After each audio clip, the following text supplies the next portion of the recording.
Kwesimanzonzo ngobengelele phongamukele mbukele emakhaya lapha singulesila khona indaba zamaskandi ehamba phambili nefika ngesikhathi. Mbukele emakhaya ke namhlanje kudotsela udaba lokuthi igcokama elisha selihloniphile umfana owatrenda ngokuthi ufana negcokama elisha kanti futhi akagcini lapho ngofana negcokama elisha kanti futhi nasemculweni uculisa okwalo igcokama elisha. Yena ke lo bhuti lo ubhuti wakamhlongo odume ngegama lokuthi igalofu elisha la emculweni uMaskandi. Kule video ke le ngempela esabalalile kunezokuxhumana eveza khona igcokama elisha.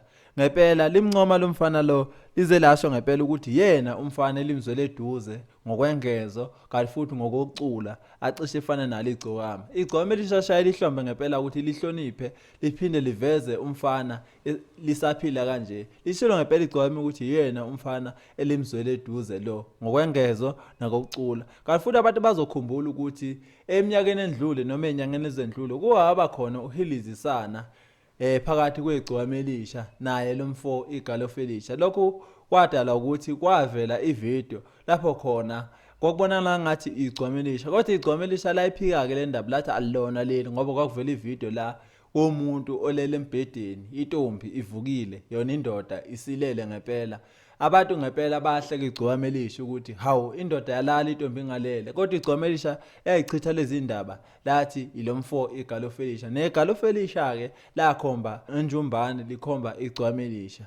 Mbukele emakhaya ke kuthini ukuphala wakho uma ubona igcokama elisha ngempela lihlonipha umfana elimzwele eduze ngokwengezo kanti futhi nokucula limzwele eduze njengoba lomfana lo noma lo bhuti lo uze wakhala inyembezi ngempela lapho igcokama elisha selisho ngempela ukuthi cha qhubeka ngengezo mfana qhubeka futhi ngokucula uphilise imndeni uphilise futhi nomhlaba wonke. Mbukele emakhaya ke kuthini ukuphala wakho uma ubona igcokama elisha ngempela lingababukeli phansi abacula abasafika kodwa likwazi ukuthi banike iplatform libaveze njengoba lo mfana lo selimvezile kanje. Mbukele emakhaya ke till next time. Siyabonga.